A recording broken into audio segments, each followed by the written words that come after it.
When I was early on in practice, I applied for a catch grant. I can't remember. The AAP offers these catch grants. They're for community service. And I developed a program called CASA, Consejo Ayuda Salud Alimento. So it's advice, support, health, and nutrition. And we had a whole program where we would get lactation support for the new moms. We would make sure the babies came in at 24 to 48 hours and got weighed. We would check their billies. We did all the things. We tried to put together a support group for young moms. I don't know. It's something I did because I thought it was important, and I was seeing a lot of isolation in my new moms.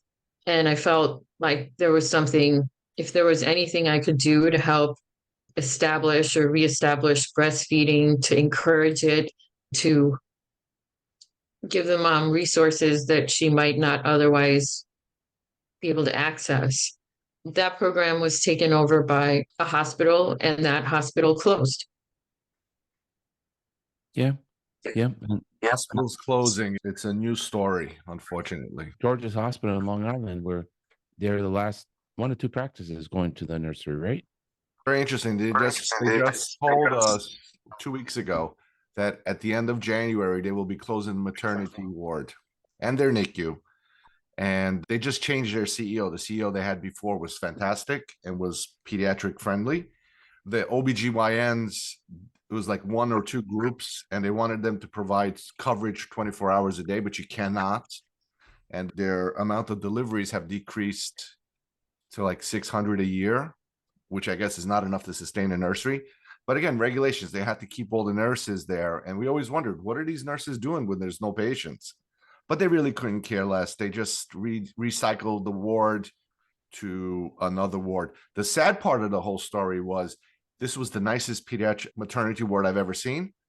It was built out for this other large OBGYN group.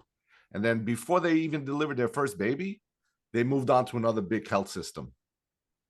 So the ward was struggling. They couldn't get OBs to come in. And because they can't get OBs to come in, the deliveries come down, and then the NICU service was farmed out to some other university. Those people never wanted to come in to do consults. We're still going to get the babies. They're going to come to us anyway, but it's a sad story. And it was eye-opening for me when I was talking to the CEO and the CFO. Those guys basically were trying to talk down to me, and I'm a little bit of a bully. And I got punched in the nose. We got up and walked out. They don't know they don't have pediatric coverage now in the emergency room. Appendicitis will be shipped out. TNAs will be shipped out.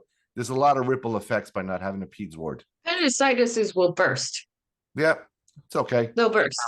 They'll go somewhere else. This is not a moneymaker. Yes. We know that, right? And we didn't go into peds for the money. But at the end of the day, you should pay me more than $80 for supervising the first 24 to 48 hours of a newborn's life. Correct. Absolutely. I think dog walkers make more money an hour than we do when it comes to certain services.